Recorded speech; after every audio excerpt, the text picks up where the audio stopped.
Hi, ako si Eden.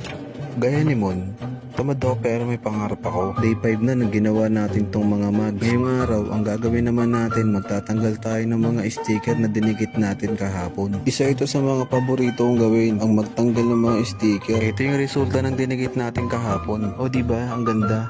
Hindi pa nagtatapos yan dyan dahil ngayon ang gagawin natin, yung kabilang side naman yung lalagyan natin ng design. Kagaya nito, naglagay ako ng 4 na lining dito paikot. After natin maglagay dyan, naglagay ako sa magkabilang gilid ng parang chessboard.